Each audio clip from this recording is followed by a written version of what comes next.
Good morning.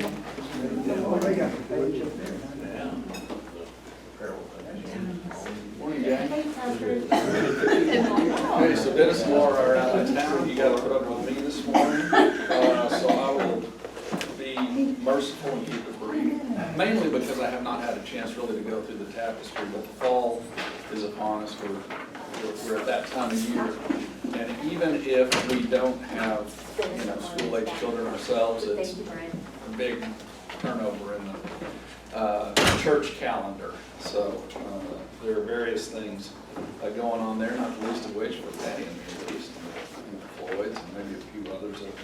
The 9 a.m. worship is coming back with the new church year. So we're looking forward to that. Otherwise, I will leave the tapestry to you. I'm going to, yes, sir. Adventures is Thursday, August the 20th, but you need to register for it. It's like $12. Okay. So the Holocaust Museum downtown, Holocaust Museum, on page 11. And what's there's a particular Yeah, there's a, event it shows on the Walt Disney Studios in World War II, because they did some propaganda at that time. right. Yeah, they did. Right. Yeah, that sounds fascinating. Okay, well, let's leave Vanessa as much time as she Well, you can needs. keep on chatting because so far this isn't morning. Okay, well, let me riff here for a minute, see how I do. And today's lesson is on the Pharisee and the tax collector, is that right? That's right. Okay, so we've got that. Did I scare that whole section away? Everybody wants to get closer to you. Oh, yeah. So, Nice try. are you set? Do you? I think This is gonna be the that's good. Okay. I'm gonna hand it to you. You tell me. Awesome. All right. We'll figure out how to make it a little better. Well, even on a slow day, we still got 16 people. Technology. All right. Good morning. So, as Travis said, we're going to talk about the tax collector and the Pharisee, two really popular people in first century Jerusalem, right? What do you think of when you hear those terms? What do we think of when what? When you hear Pharisee? What you just said, people not liked. Mm. I have this image of, like when you go to the theater and the audience is informed about the play and they know who the good guys are and who the bad guys are, and they cheer when the good guys come on stage and they hiss and boo when the bad guys come on stage. And I guess the Pharisee could go either way depending on exactly who was sitting in the audience, but the tax collector is gonna get booed right off the stage, no matter who is in the Yep, audience. so the tax collector is not seen in a positive light, similar to IRS today, I'm sure. Did somebody say my name? No, okay. Yeah, so Pharisee, what was their role? I don't really know. They were part of the establishment to kind of keep the peace so the Romans could get by with their stuff. Well, kind of. The Pharisees, their job was not to keep the peace, but they definitely were, they were much more a religious, pious group I got 'em- than they were political. If I got them mixed up with the Sadducees. Sadducees, I always do. Yeah, me too. Well, here's how I heard that described, and I haven't looked it up to see if that's true, but somebody years ago told me, well, the Sadducees are sad because they don't believe in resurrection. But the Pharisees do believe in resurrection. So if that helps remember that, then there you go. Yeah. And they're both religious figures? Yes. Okay. Yes. Whereas the tax collector, while Jewish, is absolutely not associated with religion, particularly. Not to say tax collectors can't go to church, but.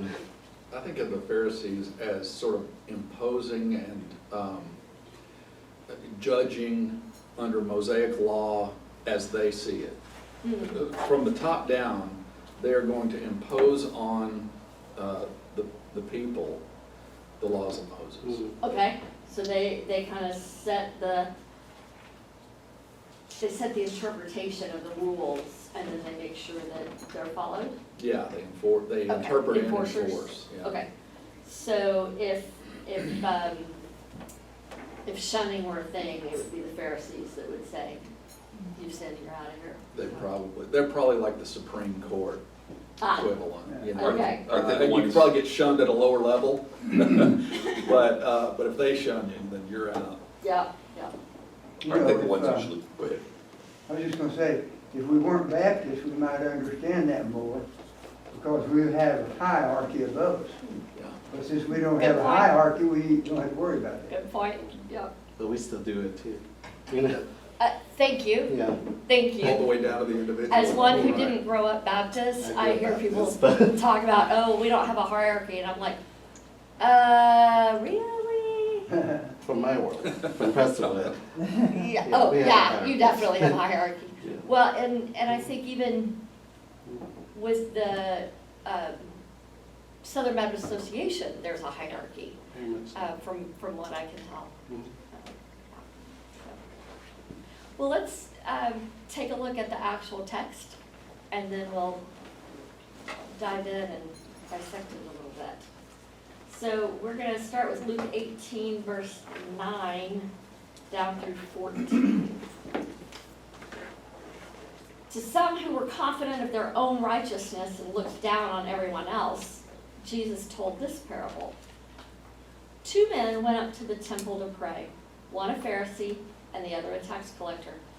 The Pharisee stood by himself and prayed, God, I thank you that I am not like other people, robbers, evildoers, adulterers, or even like this tax collector. I fast twice a week and give 1/10 of all I get. But the tax collector stood at a distance. He would not even look up to heaven, but beat his breast and said, God, have mercy on me, a sinner.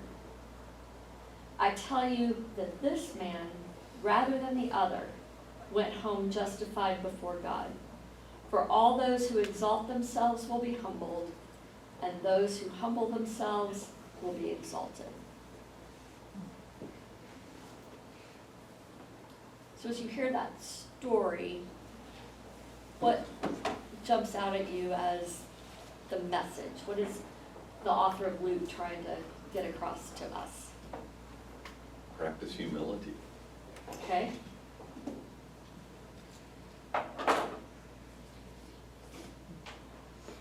So all the talkative people aren't here today? This could be a long lesson. I think the Pharisee was so focused on other people and what they were doing wrong that he didn't consider that he might have some things he should work on. Okay, he wasn't looking at the log in his own eye, Right. okay? I can't relate to that at all. I can Right. do that. I think the tax collector was so overly abused and beaten by society, verbally or whatever. He knew he was disliked, and so I guess he was feeling like he needed God's mercy. Maybe so. And he definitely stayed, it says, he stayed at a distance. You know, he wasn't stupid. He was gonna kind of keep his distance and just do his own thing. I find it interesting that there's two hierarchies, tax collector to the Romans and the Pharisees to the religious. Yeah, And then how you switch it, one's humble and one isn't, two different directions. for sure. And the hierarchy as far as if you look at power, the tax collector's got some power, even though he's, you know, if you look at the Roman hierarchy, he's probably lower down. But when you look at him in the community, he's got some authority and some power. I don't know if you can answer it, but did he have the power to say, you know, this person is not paying their taxes, you know, bring some troops over here, or? Yes, There were absolutely. regularly troops with them. With the tax At least collector. one. Oh, wow. Yeah. So it There's a was, they centurion. wanted that, They needed the protection because they've got money.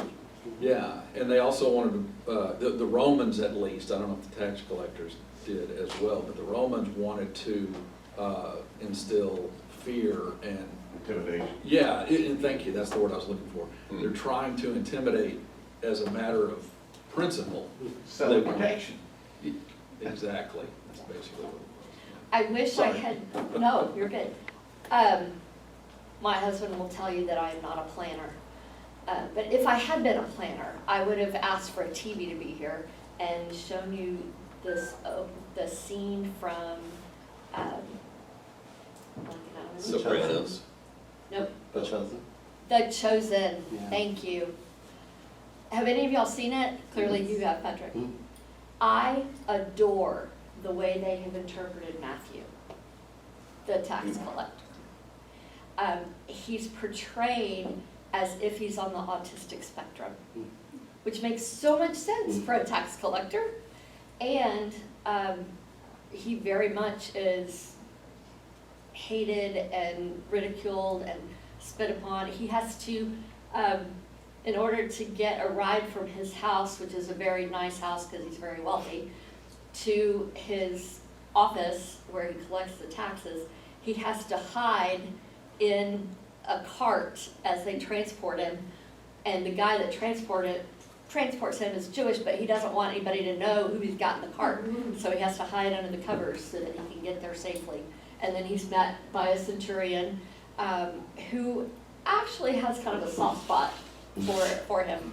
But anyway, all that is to say, I wish that I had planned ahead. If you haven't seen The Chosen, I highly encourage you to watch it. I am not, I'll be honest, I'm pretty biased against Christian television stuff. I usually back David and Goliath when I was a kid, that was okay. But They are casting extras for a new season of The Chosen. Oh, are they? I saw it in the paper this week. you gonna go audition? No. Come on, man. So, yeah.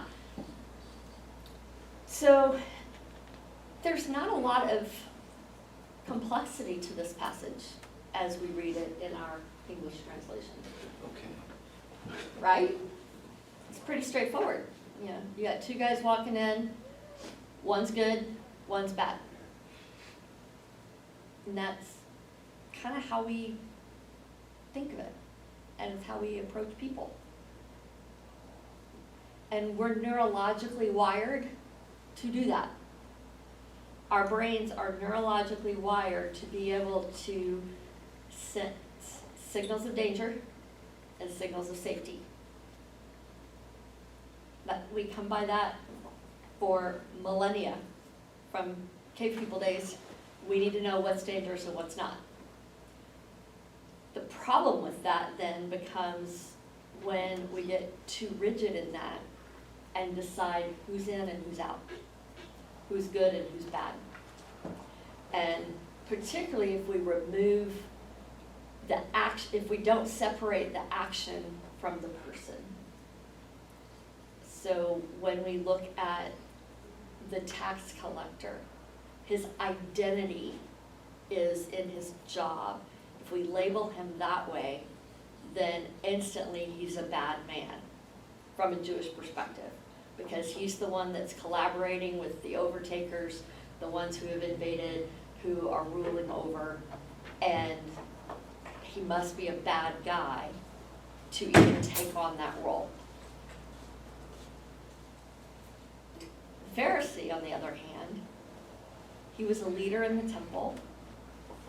He tells us the things that he does that are righteous. He follows the law, he follows what he's supposed to do, tithing, praying, and he's, to the hearers, initially would be seen as the good guy. But Jesus kind of turns everything on its head, as we talked about last week. Jesus is wont to do. But then, Brian gave me this book called Short Stories by Jesus by Amy Jill Levine. And Levine or Levine, I'm not sure which way she pronounces it. She is a New Testament scholar. So as Brian said, so the original text, or the full text is I'm sure probably something used in New Testament classes in seminary, because it's pretty dense. But she offers a different perspective on the story based on a more accurate translation. So we all know something is lost in translation. And the way she dissects it, she looks at the original Greek and how things can be interpreted. So she points out that this story has often, and this is the way I was always taught it, and I probably preached it this way, just as we were talking about, the Pharisee is the bad one and the tax collector is the good one, because the Pharisee was arrogant and the tax collector was humble, right? But she argues that that's a trap. She argues that the Pharisee actually wasn't a hypocrite. He wasn't lying or being fake necessarily. He was fasting twice a week. He was tithing everything he received, which is way beyond what a normal Jewish person was expected to do. He was seen as a piety warrior. He was setting the example. But there's nothing that suggests that they were any kind of authority over and like shaming other people for not doing the same thing that he does. Now, I'm sure there were some Pharisees that did, because that's what we people do. But there's nothing in her interpretation of this passage. She's like, there's nothing to say that this guy was a bad guy. He had a disciplined lifestyle. He supported his community. He supported the temple. And the first century audience would have seen him as generally a highly respectable guy. I've heard, I think it may even been in here, I don't know, but anyway, I heard that the tax collector didn't apply for the job, but the Roman appointed him because nobody wanted it. Right. And so that might have made it a little bit better. Maybe so. At least he could say, well, they made me do it. Yeah. Yeah. So I had to do it and raise all the money I could. Mm-hmm. I wish you could keep a lot of it. Yeah. But he was kind of get all you can and give us ours, and whatever the rest you can keep. The tax collector. Yeah. Yeah. It wasn't a fixed deal, it was. That we know of. Could you make a case where, let me see if I can remember it here, that he was sacrificing more than he was willing to love God? Sometimes you see that with people that they Are we talking sacrifice. about the Pharisee or the tax collector? Pharisee. Pharisee. He's sacrificing eating, money, a lot of things that he obviously holds dear. Mm-hmm. And I think we've all seen people that have given more than they really wanted to give. And then they're not resenting it, but they make themselves. Their martyr Yeah. mindset. I guess you could, but there's nothing in the text that says that. I mean, the text basically outlines him as being a pretty good guy, doing what Except for the Pharisees, part where he says, I'm not like these other people. except for that one. Right? Yeah. Yeah. Well, I think in the way each of them start their prayer is an interesting thing. Do you do that? Do you say, God, thank you that I'm not like these people? Right. Yeah, he's separating That's, himself. yeah, I'm better than them. But what we should do is pray, God, be merciful to me, a sinner. I think that's the key. Okay. Start your prayers asking for forgiveness. Recognizing you're not all that in a bag of chips. Okay? I'm bringing my own experience with this to what I'm about to say, but this was the first time I remember noticing the distinction, it's sort of not a distinction. It says the Pharisee standing by himself, et cetera, et cetera. And then it says the tax collector standing far off. And this is where I bring my familiarity with this passage into my interpretation. And I look at that and I see the Pharisee he's standing by himself so as to separate himself from the riffraff that he's about to criticize.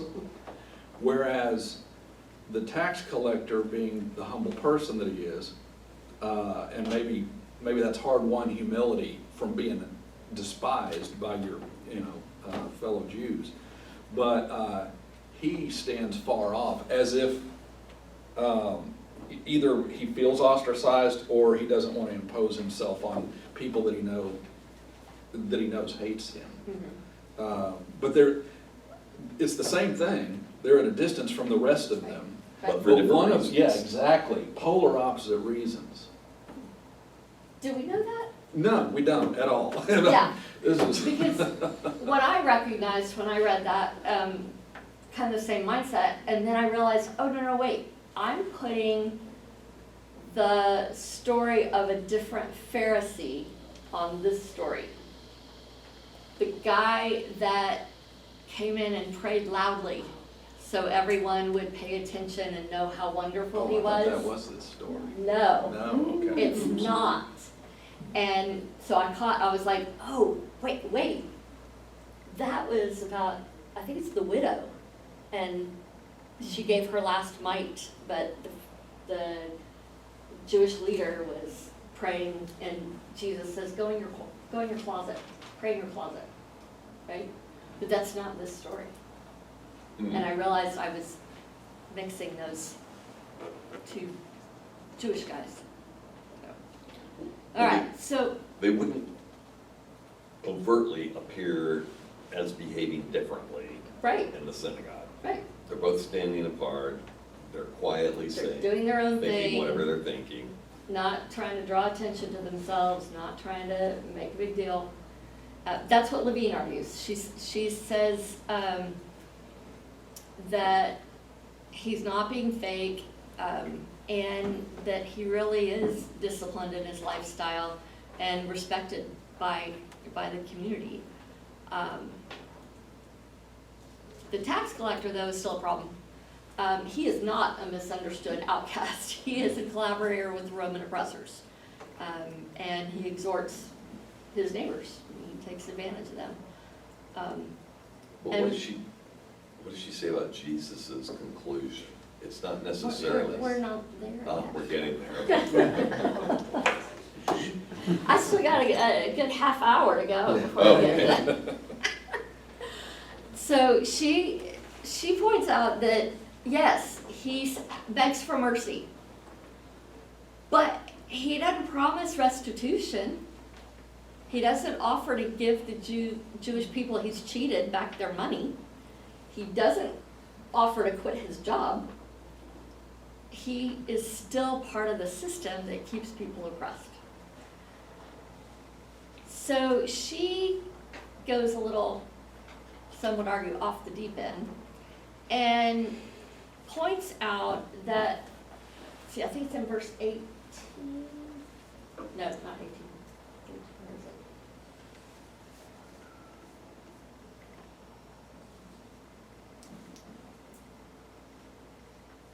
Oh, no, I can't find it.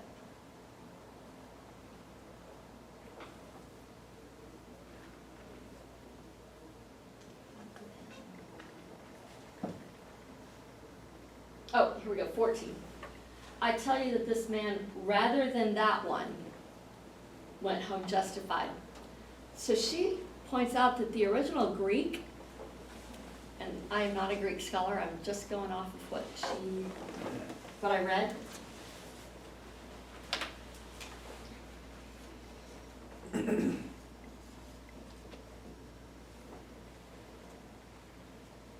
Any of you else speak Spanish? Poquito. All right. This is a root that we're pretty familiar with. Words like, and don't count me out for spelling.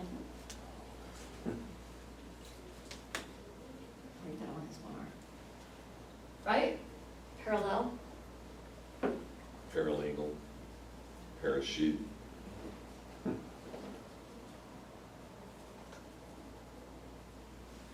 Paradox.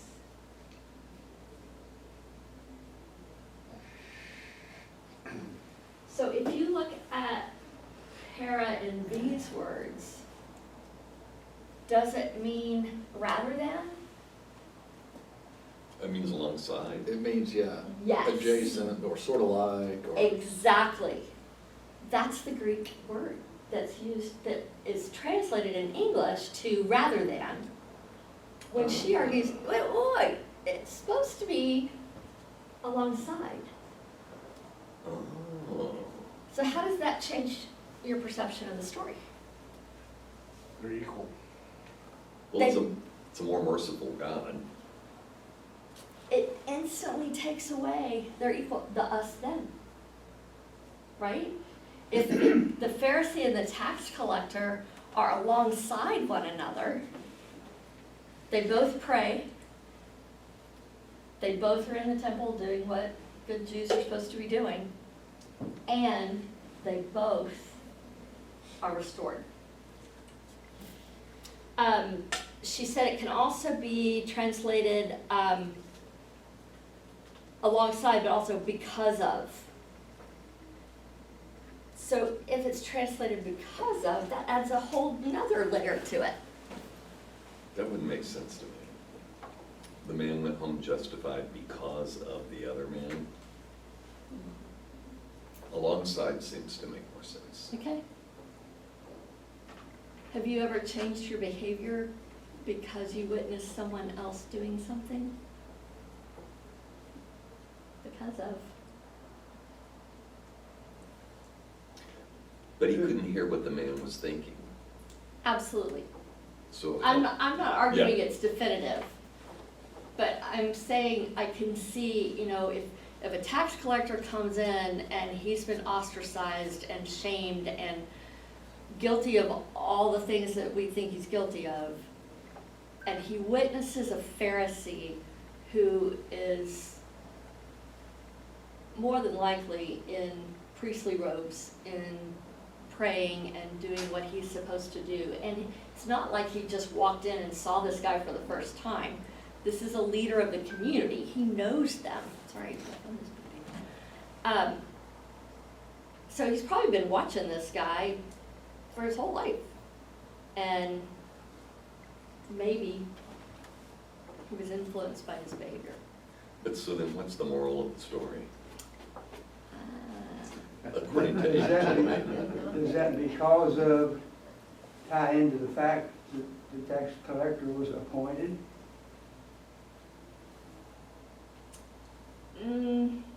No, I I'm don't just think I would wondering. make that leap. Yeah, okay, Yeah, You're talking about free choice. okay. yeah. So she argues that they both have merit. She says first century Jewish theology, the extraordinary above and beyond righteousness of saints could help cover or create a store of merit for the lesser. Wait, say that again? Jewish theology in that century,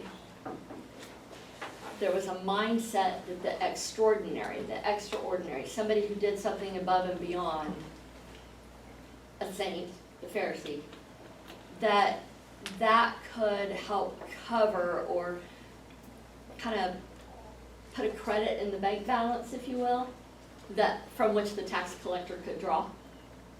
Mhm. And so, because the Pharisee was such a good guy, the tax collector is actually able to find mercy because people like the Pharisee kept the temple and the system holy. That makes me think of Job and how he would pray and sacrifice on behalf of his children, just in case they had offended God somehow. I thought of, and perhaps it's because of the closeness of the 75th anniversary, but I thought of the people who established Wilshire and who have carried on the message of Wilshire all these years. And we are able to come here and gather today because of their faithfulness, not because of anything I did to deserve it. I'm very thankful, but it's here not because I did anything to deserve it, but because of others' faithfulness. So, I'm not telling you that this is how you should interpret this story. I'm offering a different perspective that I found thought-provoking. Does she say anything about verse 14 after the semicolon? Because that seems to, unless she says that the rest of it can also be interpreted differently. Where do you the see a back half- semicolon, because my translation doesn't Okay, have a semicolon. so before the semicolon, it says, in my translation, I tell you this, the man that went down to his, this man went down to his home justified rather than the other, semicolon. Mm. For all who exalt themselves will be humbled, but all who humble themselves will be exalted. Gotcha. And so Gotcha. that's a sentence. Yes. That's one sentence. It's not even, it's broken up by a semicolon in our translation. Yeah, and this one But it's has a the same period there. thought. It's all in one breath. And so what she's saying, the interpretation is of the first half of that sentence, doesn't fit with the back half of the sentence if you take her interpretation of the first half of the sentence. So I'm wondering if she has an interpretation of the back half of the sentence that causes that to make sense. Because right now I'm not buying what she's selling. Agreed. I'm gonna point you to verse 9. Okay? Will you read it? He also told this parable to some who trusted in themselves that they were righteous and regarded others with contempt. I guess trusted is the key word there, in themselves. I think the second half of 14 is an answer to the audience that Jesus was talking to. It's the lesson that Jesus was trying to make of, hey, you don't get to judge. You don't get to say that the Pharisee is good and the tax collector bad. You don't get to say that the tax collector is bad, good, and the Pharisee is bad. God offers mercy to all of them. And the message to the audience, and this translation says, to some who were confident of their own righteousness and looked down on everyone else, Jesus told this parable. That's who he's talking to. And then he goes on to tell this parable that we have, because of our English translation, often interpreted of, oh, the tax collector's the good guy because he's humble. And what Levine's arguing is, wait, we've misinterpreted this because we've mistranslated it. The story, Jesus is actually saying, the Pharisee and the tax collector both, alongside one another, both receive God's mercy. They're both faithful. It's not an us-them. God doesn't pick sides the way we do. So the original shock of the story isn't that the good guy is actually bad, but that both men, both of their prayers are heard by God. You don't have to fast and pray and tithe to have God hear your heart. And then that last sentence there is back to outside of the story and back to the people he's talking to, and he's saying, warning, just caution, you who are exalting yourselves and looking down on others, you're going to be humbled. That really could apply to both though, right? It could. I mean, the tax collector could look down on, in a way, the Pharisee by saying, well, he's so highfalutin and so, he follows all the laws, la-di-da. And Could, but it doesn't say that in the text. it doesn't say that, but I'm just wondering, this is more Travis theology, I guess, but, so please ignore it. But it just seems to me that way, everybody in attendance is being spoken to directly by Jesus, because you are looking down on someone, and so are you, and so am I, and so are you, and so are you. Absolutely, Travis. Everybody here Yes. is guilty of this. Yes, absolutely. So knock it off. Yeah, that absolutely is the message. Yeah. So as my husband and I were driving to church this morning, we live up in McKinney. Now, there aren't supposed to be unhoused people in McKinney, right? We don't have those people there. Except that when you pull to the end of our street to get on Central, there's this gentleman that's been standing there the last 3 or 4 days. And I so wanted this morning, he waved at me, I actually made eye contact with him and I waved, but I so wanted to ask his name. And just where we were positioned and traffic noise, I wasn't able to, but I am going to find out this guy's name. Because what I found myself doing was just driving right by, and the other day, I just drove right by because I was going to the office and didn't give it a second thought. Now, I hope I didn't look down on him. I'm sure I am definitely one who is curious about the story. What landed you here? Nobody is born On the street corner. right with the desire to be unhoused. There are absolutely people I have met that have chosen to stay unhoused for lots of reasons. But anyway, so I think the lesson here is, hey, we do this too. And Travis, I think the theology there is spot on. Mhm. But I think that last verse is not so much talking about making the Pharisee or the tax collector either one the good or the bad guy. They're both good guys. They're both faithful. They're both at the temple. They're both praying. Or they're both bad guys. You know, like, because at the end of the They're day, both sinners. you're right, like we all are. We've Absolutely. all done all of these things. We've looked down on people, we looked up to people. Mhm. I mean, we've done all of this. That's why the Absolutely. story is really relevant, because it's saying to all of us, Yes. whether you're looking down on someone or looking up to someone, And that's you a need Christ's love to come in, wash that clean, and stop. You know, that's a really what great it's point. I saying. hadn't thought about the looking up to people. How often do we idolize and put people on pedestals? I mean, we're man. You know, that's what we do. You know. Right, right. And we are, again, wired to do that, neurologically wired to do that. Okay? We're gonna strive for this, and we don't wanna be that. But when you see you're the sinner, you've done this. That's what helps you to wake up and say, oh Lord, forgive me.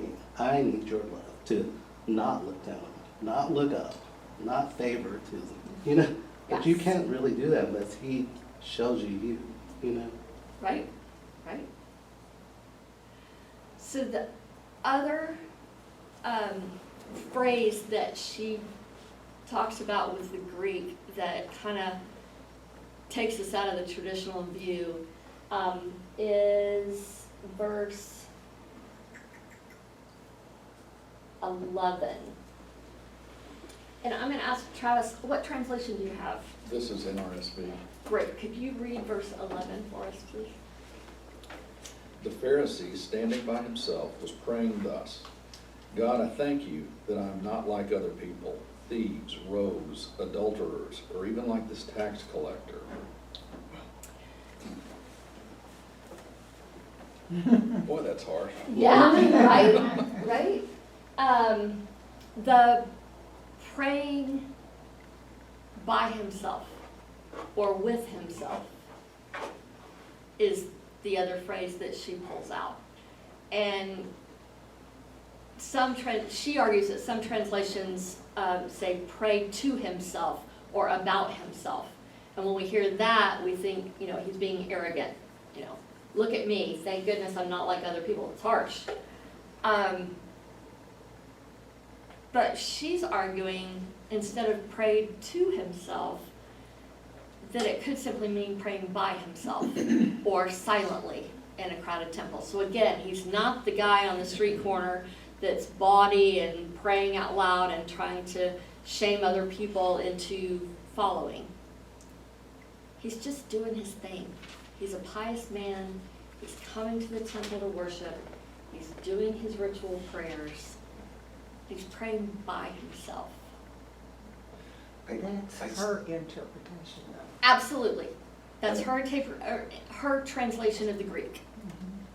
I still think at the end of this parable, the Pharisee has a to-do, the The taxpayer doesn't. I mean, the tax collector does not. Oh, I disagree. I We think they can- both have a to-do. Exactly. Well, He needs to humble, the Pharisee needs to humble himself. that's his to-do. The tax collector needs to find a new job. He doesn't really say that, though.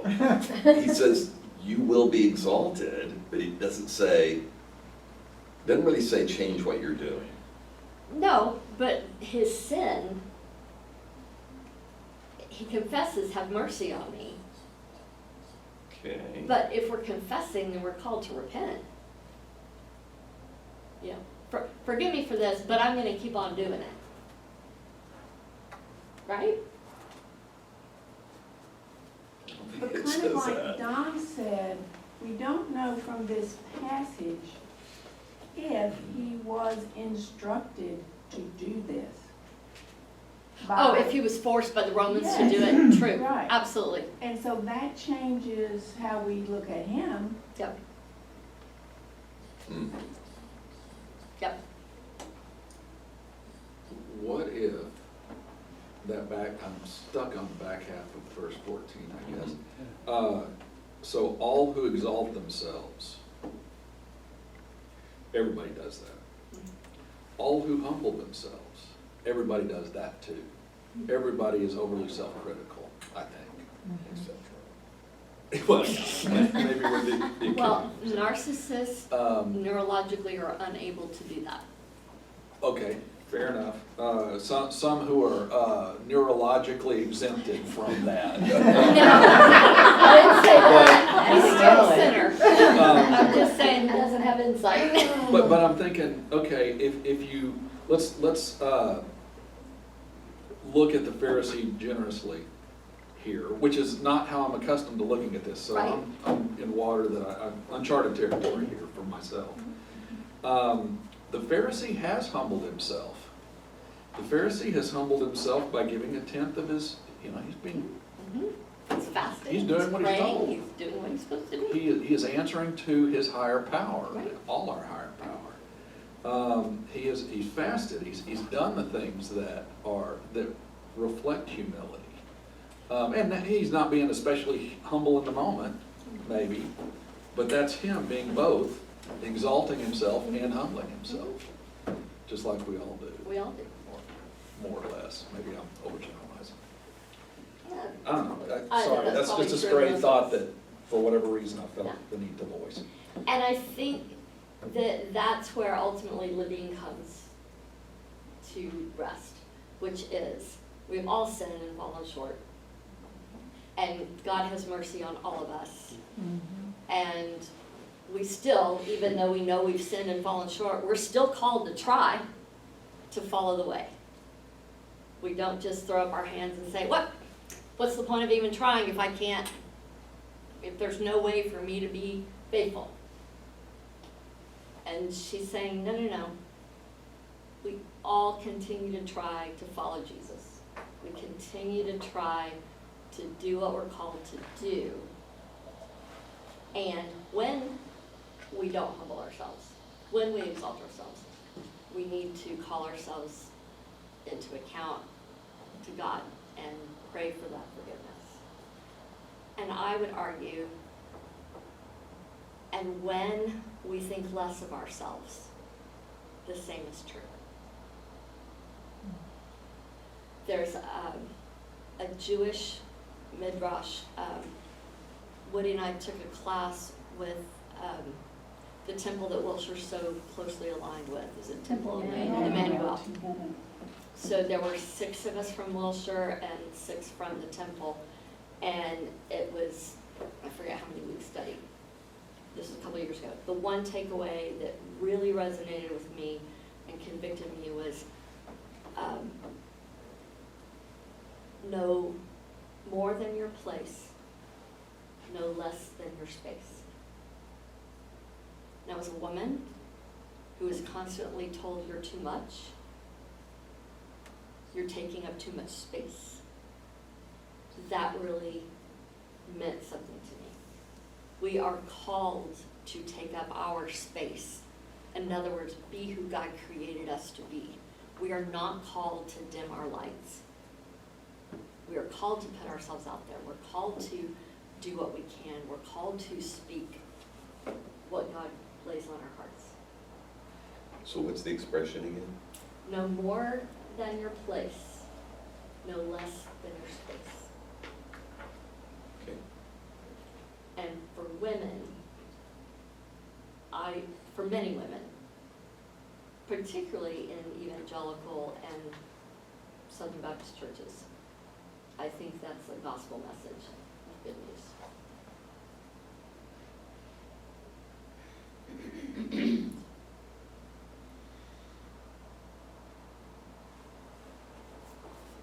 Thoughts? You don't have to agree with her. That's what I was gonna say. I don't always agree with her. No, I was just looking,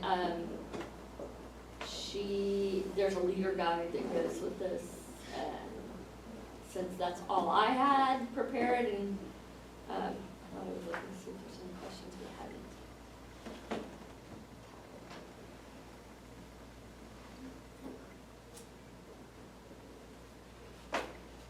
Okay, well, apparently the study guide doesn't have questions on this one. Well, in contemporary terms, aren't we, that prayer, when we see somebody that's homeless there by the grace of God? Go on. Go on. Isn't that pretty close to what the Pharisees were doing? Yeah, I've never liked that prayer. I've never really understood it, but that's just me. I mean, none of us choose to whom we're born. None of us choose to what faith we're born. None of us choose to what socioeconomic status or skin color. So one could argue God's grace made me a white Christian woman. That feels weird for me. You could say there, but for the luck of the draw go I. That makes That's more way sense. more, I mean, yeah, and Steve Brookshire in the Epiphany class confessed one time, I was born on third base, Mhm. and it's my responsibility to recognize there are a lot of other people who are still up at bat. And if I can make their race easier, then that's my responsibility as one who's privileged to have been born on third base. You were gonna, No, I was saying, about to say, that for the grace of God, God's grace, that could have been me, easily, with God. And showed mercy. Then why didn't he show it on that guy? Is the problem with Exactly. it. Did what? If he showed grace and mercy on you, why not on the other person? His That's the part. story, or his being was different from mine. God had a different plan for him. But it could have did easily just as well been me, Mm. don't you think? I mean, we'd like to think that we're all, you know, up here, and never gonna be down here. But how do we know that for sure? But it's Oh. like when my neighbor's town down in Corpus, they got hit by a hurricane. Her house suffered no damage at all. The house next door was destroyed, and she said, by the grace of God, we survived it. And I was like, well, what about them? That was God also. That's not a good expression to That's how Was that it works. That is how describe it your works. situation. Differently, he works I differently. mean, that's how it works though. I mean, in all of our lives, we've had ups and downs that things are just not fair. You know, but at the same time, God doesn't explain everything to us. Sometimes it's on the other side, like, what's that guy who died? The rich man who died, the poor one died. Lazarus. Right, and then the rich one's like, hey, he's still telling Lazarus, do something, you know, help me. And then the Lord's like, no, Earth, you had all this. Your time's up. Now he's over here. You know, so, but I'm sure the poor guy's going, well, I would have liked to have it on Earth too, but now I'm here. Yeah. You know, but now he's there forever, and the other guy's not. You know, he's like, well, tell my brothers now, tell everyone else. And, but you know, do you remember Abraham's response to that tell me. request? Have Lazarus go tell my brothers. And he said, everyone else, all the preachers, all the other teachers, that Yeah. they're there. That's what they're doing. And that's our jobs. That's our job, to tell everyone else. And Even if you have good Abraham luck- says, I don't need to send Lazarus because they're not gonna believe him either. Right, but I mean, that's our job to say, if you have bad luck or good luck on this side, trust the Lord regardless. That's, you know what I mean? So you end Right. up in heaven. So that's Yeah. God's grace, basically, not luck, I don't believe in luck, but trust the Lord's plan for your life, regardless if it's looking good on this side or bad on this side. You know? Because things can change. I mean, that was his, And sometimes they don't. The Yeah. poor guys stay poor, yeah. you know? And Then he that's died true. and he went to heaven. There's a whole book on this topic called Why Do Bad Things Happen to Good People? And it's the way God created the world, that's what happens sometimes.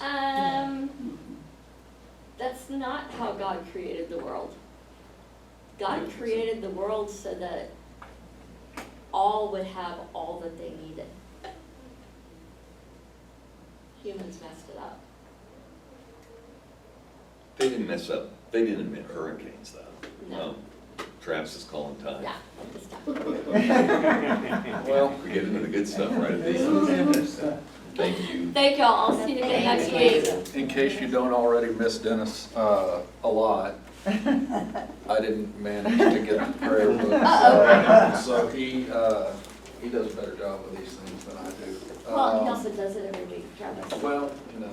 Have mercy Um, on your son. Sarah, for the grace of God, go on. Let's do this in the live format rather than the written format.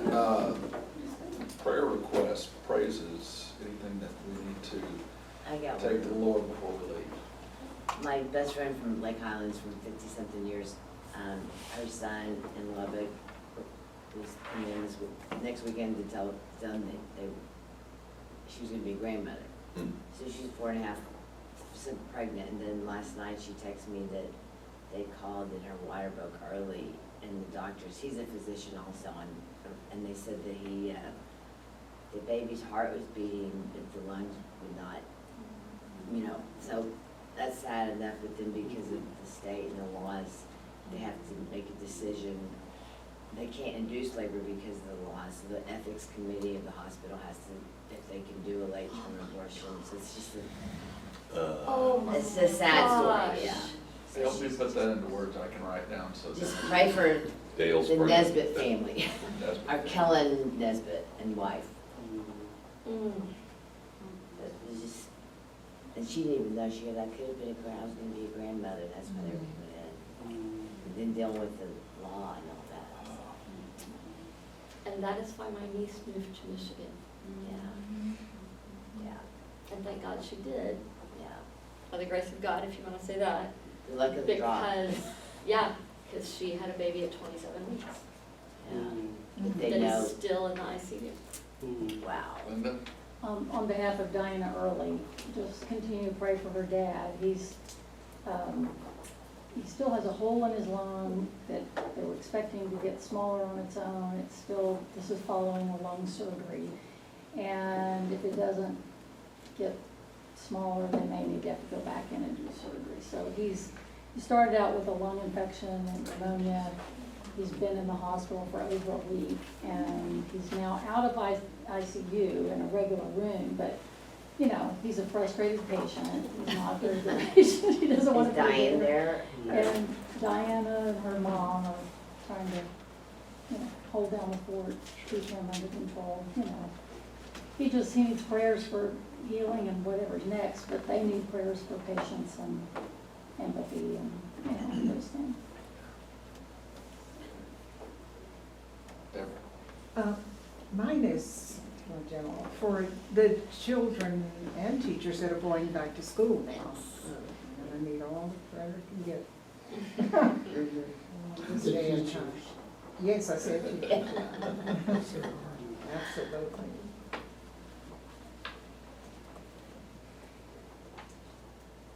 Anyone else? Let's go to the Lord in prayer. Part ways. Lord, thank you for today. Thank you for the opportunity to gather. Thank you for a safe place to have these discussions, to reflect on your word, to learn new interpretations, to open our minds, and to convict ourselves when we need it. Thank you for the lesson that Vanessa brought. Thank you for the discussion that we've had. And we offer prayers for those that were voiced today, Dale's friends, the Nesbitt family, as they struggle with such a difficult medical and emotional situation. Lord, we offer Diana, Dad, his condition and his frustration, and ask that you would be with him, bring him comfort, bring him patience, and be with Diana and her mother as well while they deal with this. And then children and teachers returning to school, be with them. That is a big change that requires a lot of patience, among many other things. And we ask that you would offer that to them in abundance. Lord, be with us this week as we go out and try to keep your word written on our hearts. We offer our prayers to you in your Son's name. Amen. Amen. Thanks, Vanessa. Thank y'all. Halfway done. You make it sound like it's torture.